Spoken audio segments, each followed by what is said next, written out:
Prazer muito grande estar com vocês todas. E é sempre bom a gente estar contando o que Deus tem feito na nossa vida, né? E eu vou deixar um versículo para a nossa reflexão, que está em Lamentações 3, é, os versos 19 a 21, tá? Lembra-te da minha aflição e do meu pranto, do absinto e do veneno. Minha alma continuamente os recorda e se abate dentro de mim. Quero trazer à memória o que me pode dar esperança. Aí, esse versículo ele é muito forte, né? E que nós possamos mesmo trazer à memória, mesmo que das coisas que o Senhor tem feito na nossa vida. Porque que é através dos testemunhos, é através né, do que nós falamos, o que Deus fez, que Deus que vai aumentando a nossa fé a cada dia, né? Nos traz esperança, né? Que a nossa fé não pode ser depositada nos diagnósticos, não pode ser depositada no que o homem fala, mas sim no nosso Deus, que é o Todo-Poderoso, né? No nosso Deus que faz e que faz além do impossível, né? E hoje eu quero falar para as irmãs, dar o testemunho do impossível que Deus fez na minha vida.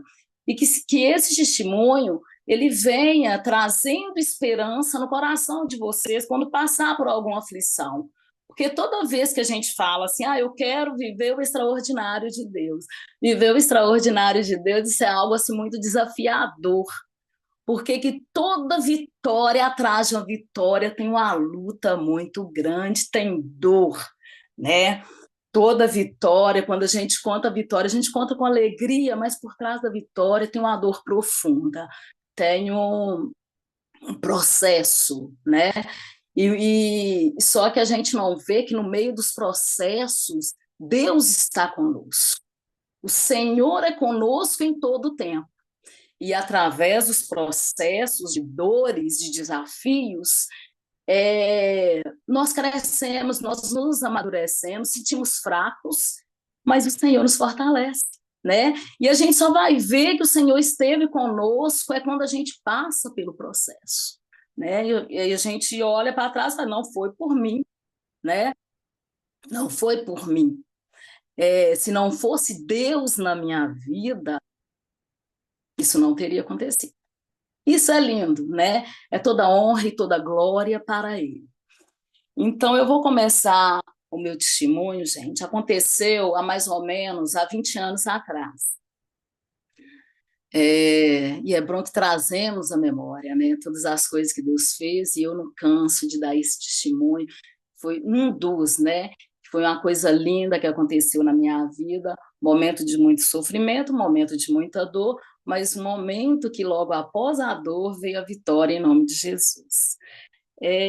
Há mais ou menos 20 anos atrás, eu estava grávida de 2 meses.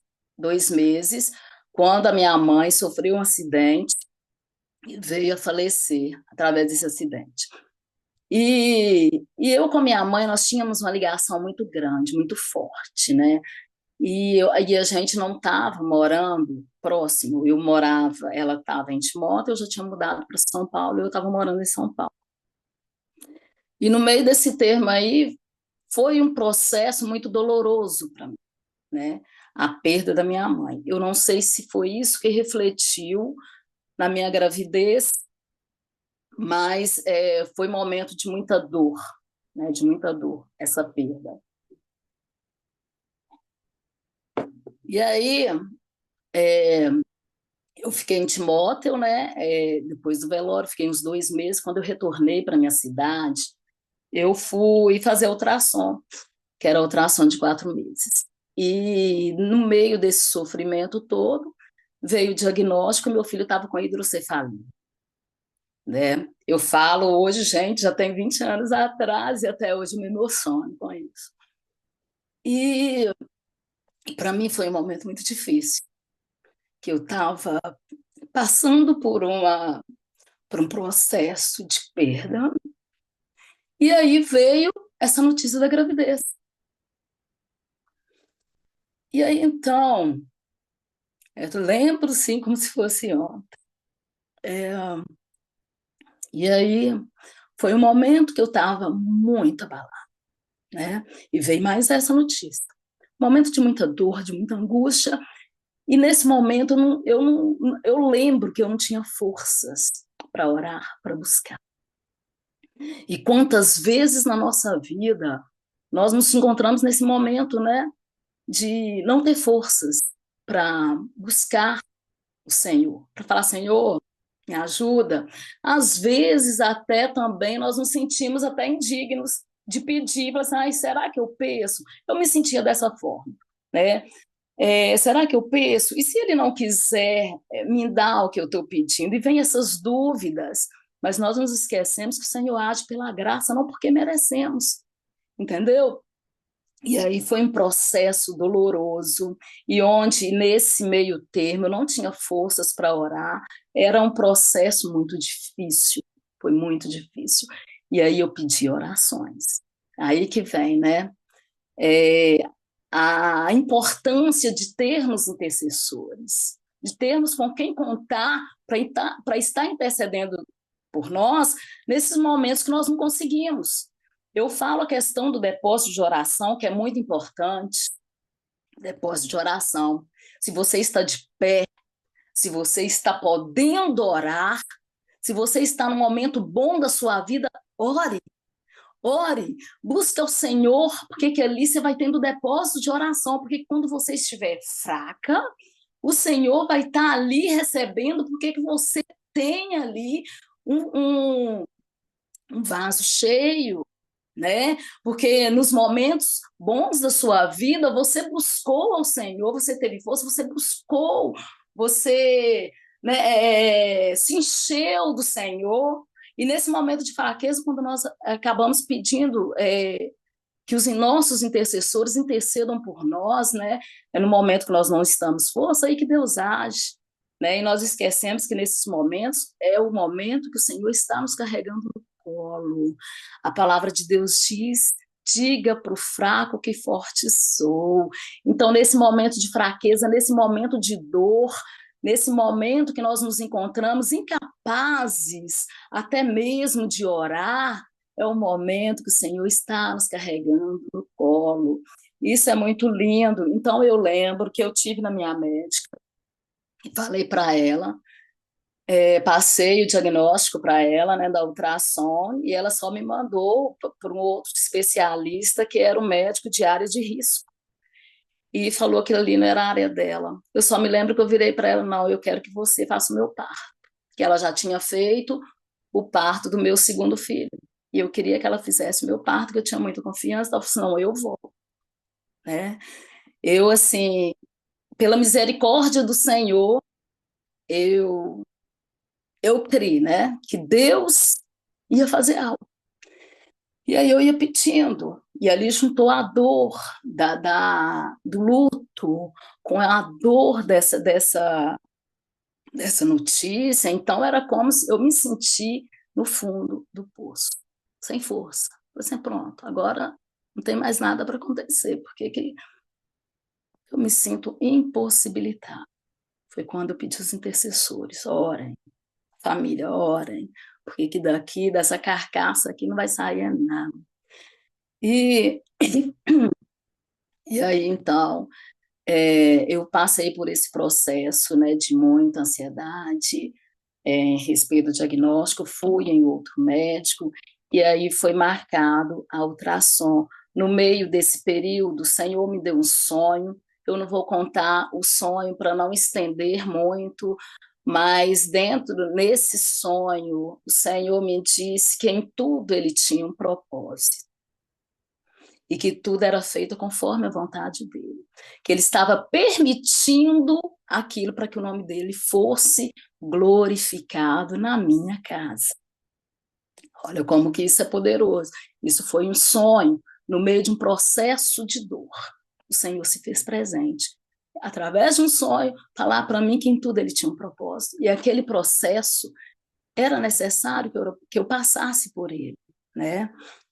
E, e foi, então, que aí, né, foi passando, e quando eu fui fazer a próxima ultrassom, aí veio o outro diagnóstico.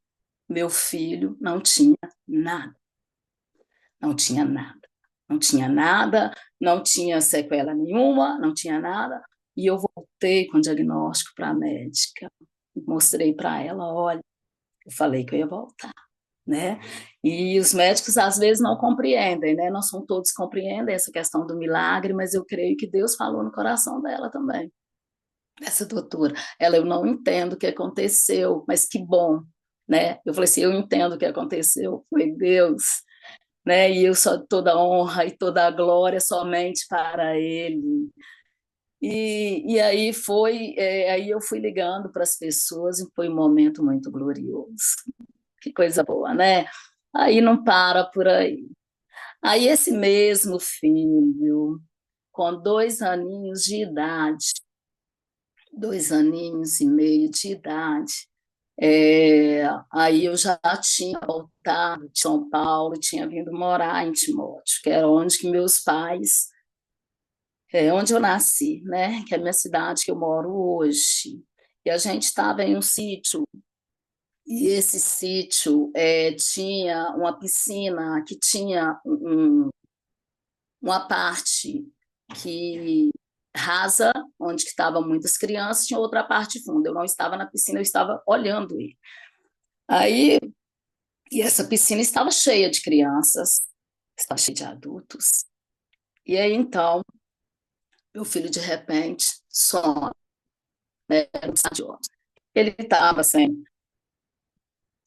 sem a proteção, né? Sem o coletinho, não estava, porque estava tão rasinho que eu deixei ele brincando com os outros 2 irmãos e mais um monte de criança. Meu filho, de repente, some, e aí eu olho para o meu esposo e falo assim, mas eu não vi ele passar. E a gente começa a procurar pelo Arthur. E nós fomos procurando por ele, e a gente não conseguiu encontrar. E, gente, está travado aqui, eu não estou entendendo. Vocês estão me ouvindo, por favor? Estamos ao vivo, eu estou. Tá, tá todo mundo me ouvindo? Porque que é para mim o vídeo que deu Estamos uma ouvindo, pausa. sim, tá tudo Pode normal continuar, pra gente. irmã Nilda. Amém. Então, o que que aconteceu nesse processo, nesse meio onde que a gente estava procurando Arthur por todo o sítio? Foi uma questão, irmãs, eu não sei de quanto tempo ele ficou debaixo de uma piscina. Eu não sei dizer em quanto tempo, mas foi um tempo.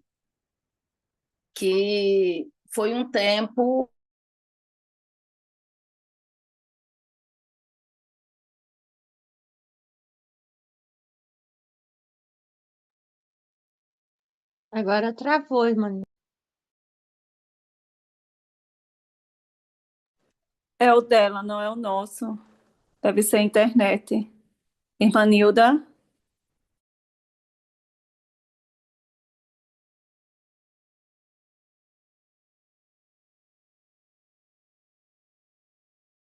Não estamos lhe ouvindo, irmã Nilda. Eu não sei se foi a internet ou se travou. Então é bom a senhora sair e entrar novamente.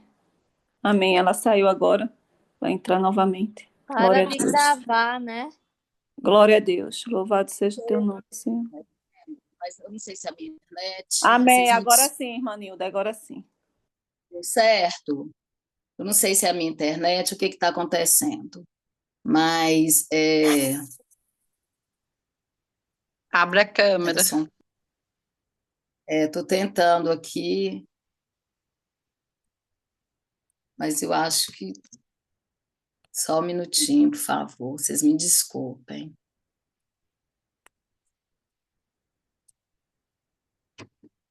Eu acho que é o meu Zoom, não sei se é o Zoom. Mas se não Tá conseguir dando, abrir a câmera, irmã, tem problema não. A gente está escutando muito bem. Amém. É verdade, Lene.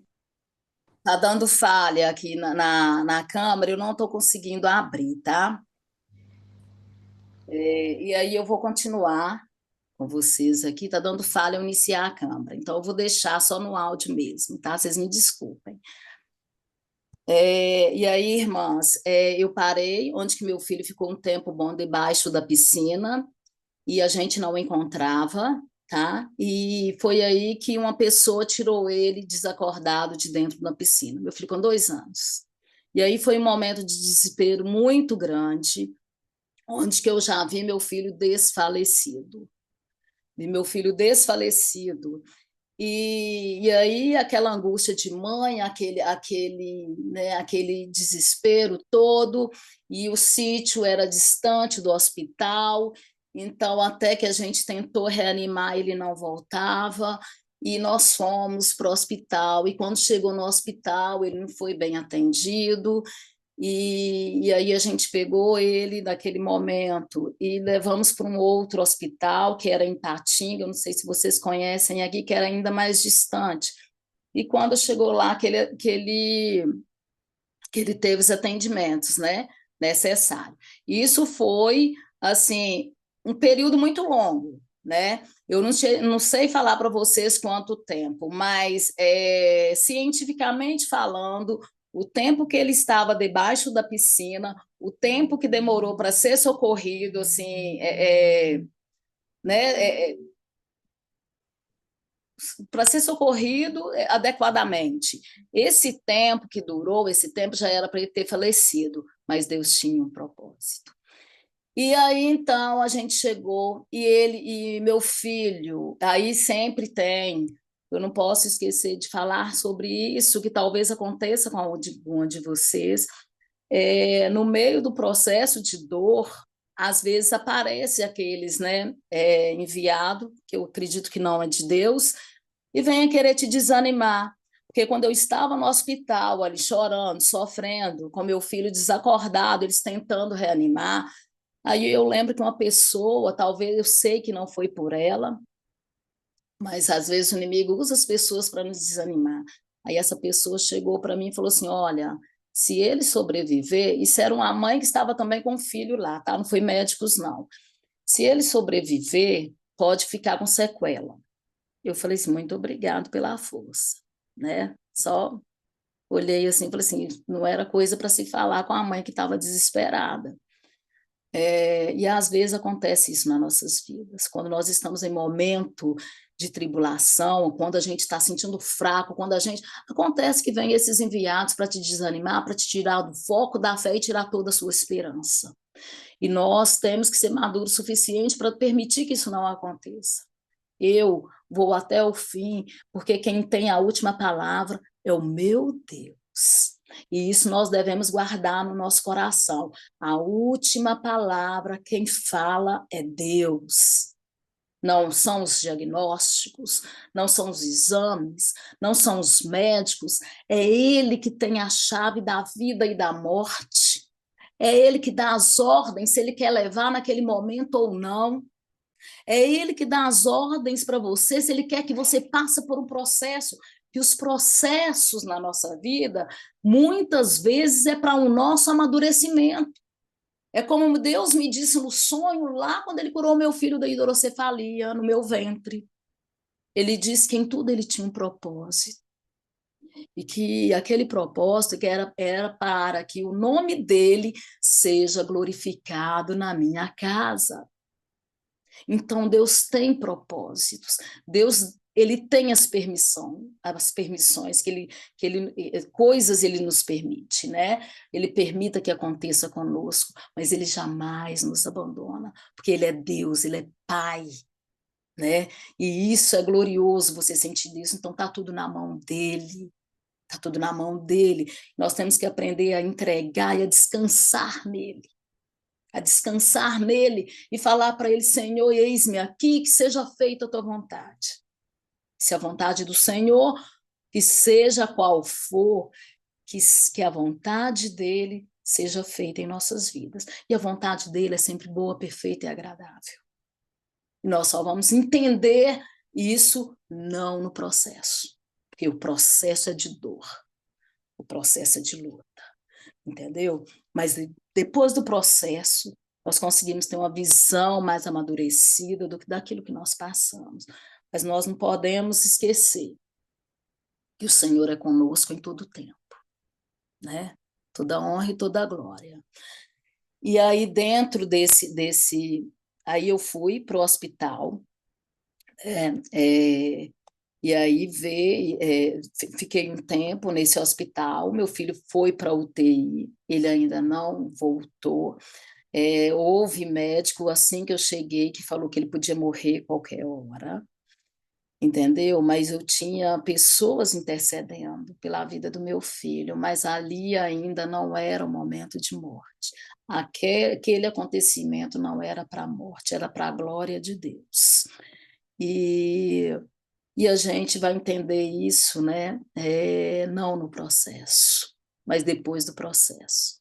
É na hora que você passa pelo processo, que dentro do processo, muitas vezes a dor é tão grande que você não consegue virar presença, não consegue sentir a presença. Você não consegue perceber que o Senhor é contigo a todo momento, que Ele está ali te pegando no colo. Eita, vamos lá, você vai conseguir. Enquanto você passa pelo processo, eu estou te fortalecendo. Enquanto que você passa pelo processo, você está aprendendo. O meu nome vai ser glorificado através do processo, né? E nós não podemos olhar para o mundo e ver esse mundo e como o paraíso. Esse mundo não é o paraíso, tá?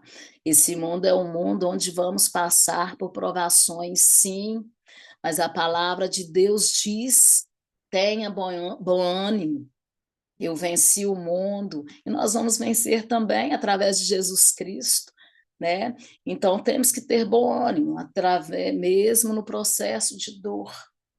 E aí, gente, continuando, foi quase 12 horas e meu filho não acordava. Depois de 12 horas exatas do acontecimento do afogamento, meu filho levantou. E durante esse período foi muita tensão, né? Se quem é mãe aqui sabe do que eu estou falando. Eu passei no hospital essas quase 12 horas, num período de muita angústia. Eu lembro que eu cheguei no hospital por volta de 6, isso aconteceu às 16 horas.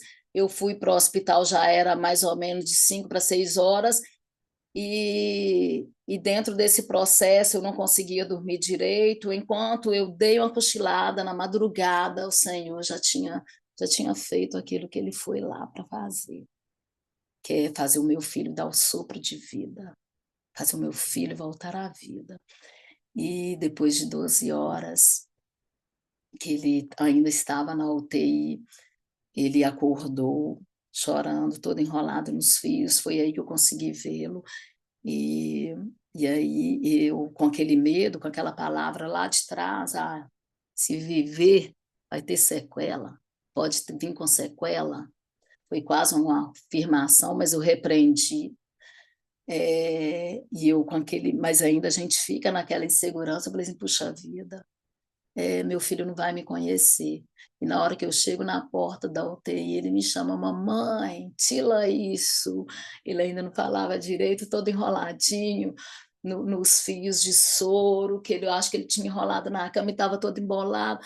Aí eu pedi para a enfermeira, que a gente não pode entrar na UTI, eu pedi para enrolar, e eu vi que ele me conheceu. E aí eu comecei a fazer perguntas para ele, para ver se ele lembrava dos irmãos, se ele lembrava das pessoas. Ele só balançava a cabeça que sim, e aí foi um momento de muita alegria, né, no meu coração, mas eu passei pelo processo de dor. E aí, o que aconteceu? Ele voltou à vida, né? Eu falo que o Senhor soprou nas narinas dele, sopro da vida novamente. E aí eu precisei ficar no hospital de um dia para o outro, para que fizesse alguns exames, para ver se havia alguma sequela, mas nada. Meu filho hoje tem 18 anos, é um menino super inteligente. Nada, irmãs, nada. Isso foi o que o Senhor fez de extraordinário na minha vida, né? E toda a honra e toda a glória para Ele, né? E eu não canso. Há 20 anos atrás, o Senhor vem fazendo, e esse milagre eu venho contando, assim, com muita alegria, né? Para nós vermos que o nosso Deus, ele é o mesmo, aquele Jesus de ontem. Ele falou para os discípulos: olha, vocês vão fazer coisas maiores, e eles não deixou essa promessa. Então, ele pode todas as coisas. O nosso Deus é lindo, maravilhoso, ele pode todas as coisas, mas isso não significa que não vamos passar pelo processo. Para você experimentar do extraordinário, atrás de todo extraordinário tem uma dor muito profunda, mas diante dessa dor tem cicatrizes, e com as cicatrizes, né, é, tem um amadurecimento, que nós não podemos esquecer disso, nós nos amadurecemos espiritualmente, e isso é muito lindo. É difícil, é fácil a gente falar quando não estar no meio do processo. Eu sei que eu passei pelo processo, no meio do processo é só dor, é só choro mesmo, entendeu? Mas nós não podemos esquecer desse Deus maravilhoso, que dentro do processo ele nos carrega no colo, né? Ele está ao nosso lado, ele é o Deus presente, é o Deus onipotente, mas ele quer que todos nós cresçamos e cremos nele, que aquele Deus, aquele mesmo Deus que fez no passado, ele está fazendo hoje coisas ainda maiores. Só que muitas coisas, às vezes, nós não percebemos, né? Nós não percebemos. E Deus é muito lindo. Deus é muito lindo, e eu louvo a Ele por todos os feitos, por tudo que Ele fez e por muito que há de fazer, e que Ele também, que vocês também possam sentir a presença desse Deus Todo-Poderoso, né? Que em todo momento, em todo tempo, Ele nunca nos abandona. Ele está sempre presente. Isso é muito lindo. Nós temos que buscar em todo tempo a presença, porque que é tudo que nós precisamos aqui nessa terra. As coisas vêm por acaso. A palavra diz: buscai primeiro o reino de Deus, que as demais coisas serão acrescentadas. Então, nós não devemos preocupar com as coisas que serão acrescentadas, porque que elas virão. Nós temos que buscar primeiro o reino de Deus, entendeu? E quando a gente busca pelo reino, nós somos fortalecidos, né? E quando nós temos a presença, nós não tememos, seja lá qual for o processo, nós temos que ter a nossa esperança. Igual o versículo que eu iniciei, é o versículo que eu vou terminar, vou ler novamente. Quero trazer à memória o que me pode dar esperança. Amém?